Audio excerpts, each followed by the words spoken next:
આપની વ્યવસાયિક તેમજ અન્ય કોઈપણ પ્રકારની જાહેરાત વિઝ્યુઅલ સાથે પાલેજ ટાઈમ્સ યુટ્યુબ ચેનલ પર વ્યાજબી ભાવે પ્રસિદ્ધ કરી આપવામાં આવશે.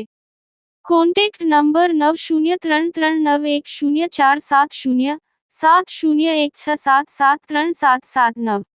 લેટેસ્ટ સમાચારો માટે પાલેજ ટાઈમ્સ યુટ્યુબ ચેનલને સબસ્ક્રાઇબ કરો. વાગરા પંથકમાં પશુ પક્ષીઓની સારવાર અને રક્ષા માટે 20મી જાન્યુઆરી સુધી કરુણા અભિયાન, પતંગ રસિયાઓને ખાસ અપીલ કરાઈ. પતંગ દોરા અને ઊંધિયા સાથે ગુજરાતીઓ મકરસંક્રાંતિની મોજ માણતા હોય છે, પરંતુ અનેક નિર્દોષ પક્ષીઓ પતંગના દોરાનો ભોગ બનતા હોય છે. ઉત્તરાયણ દરમિયાન પક્ષીઓ દોરાથી ઈજાગ્રસ્ત અથવા મોતને ભેટતા હોવાના સેંકડો બનાવ બનતા હોય છે. ત્યારે રાજ્ય સરકારે આવા કિસ્સામાં કરુણા અભિયાન શરૂ કરી પક્ષીઓને જીવનદાન આપવાની પહેલ કરી છે. રાજ્ય સરકાર દ્વારા પક્ષીઓના જીવન રક્ષણ માટે કરુણા અભિયાન શરૂ કરવામાં આવ્યું છે. જે અન્વયે સમગ્ર રાજ્યમાં જીવદયા એ જ પ્રભુ સેવા ના મંત્ર સાથે 10 જાન્યુઆરીથી 20 જાન્યુઆરી સુધી ઘવાયેલા પક્ષીઓને બચાવવા અને સારવાર માટે રાજ્યવ્યાપી કામગીરી હાથ ધરવામાં આવી છે. જેમાં વિવિધ સામાજિક સંસ્થાઓ પણ જોડાઈને કામગીરી કરી રહી છે. વાગરા પંથકમાં અત્યાર સુધીમાં એક પણ ઘાયલ પક્ષીનો કેસ સામે આવ્યો નથી. વાગરા વન વિભાગ પણ કરુણા અભિયાનમાં જોતરાઈ ગયું છે અને ઘાયલ અબોલ પક્ષીઓ માટે વિવિધ જગ્યાએ સારવાર કેન્દ્રો કાર્યરત કર્યા છે. જેમાં વાગરા વન કચેરી ખાતે એક સેન્ટર, પશુ દવાખાના ખાતે તેમજ દહેજમાં પણ સામાજિક સંસ્થાઓ સાથે મળી કરુણા અભિયાનમાં જોતરાઈ ગયું છે. વહીવટી તંત્ર દ્વારા પક્ષી નિદાન કેન્દ્રોની માહિતી માટે વોટ્સએપ મોબાઈલ નંબર જાહેર કરવામાં આવ્યો છે. જ્યારે કોઈ પણ વ્યક્તિ 8320002000 નંબર પર કરુણા મેસેજ લખીને મોકલશે.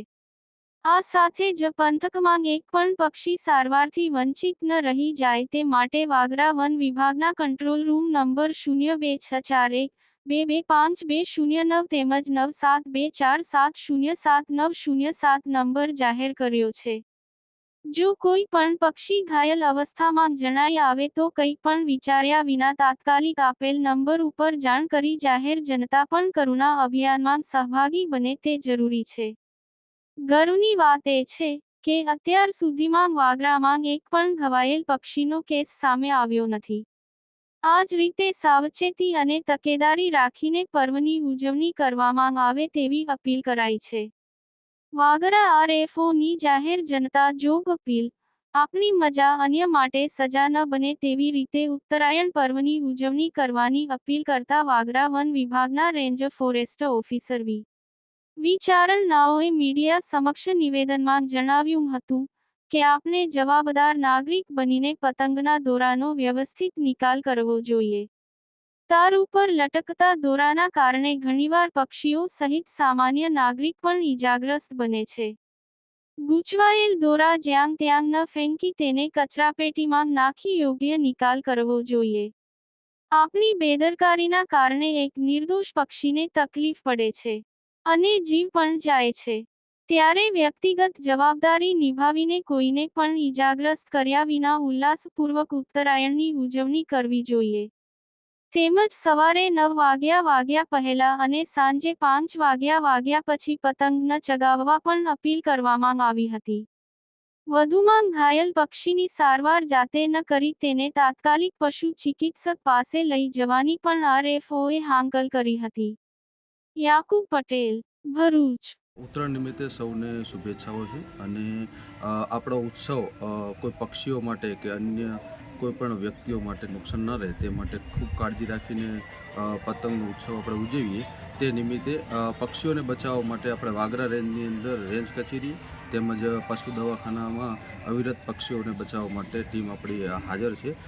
તારીખ 10 તારીખથી ચાલુ છે, જે 20 તારીખ સુધી સતત આ કામગીરી કરતી રહેશે. તો લોકોને આપણે વોટ્સઅપ નંબર અને આપણા નંબર પણ જાહેર કરેલા છે, તો એના ઉપર કોન્ટેક્ટ કરીને અમારો સંપર્ક કરી પક્ષી બચાવવા માટે અમને મદદરૂપ બનશો.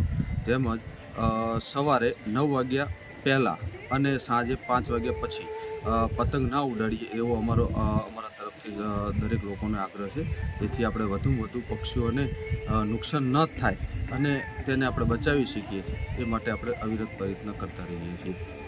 અત્યાર સુધી કોઈ કેસ આવ્યા છે એવા કોઈ અત્યાર ઘવાયેલ સુધી પક્ષી? વાગરા તાલુકાની અંદર કોઈ પક્ષીઓને ઘાયલ થયા હોય એવી કોઈ કેસ આવ્યો નથી, પણ તેમ છતાં અમે અહીંયા ચાલુ જ છે આપણો જે સ્ટોલ છે તે. ઓકે.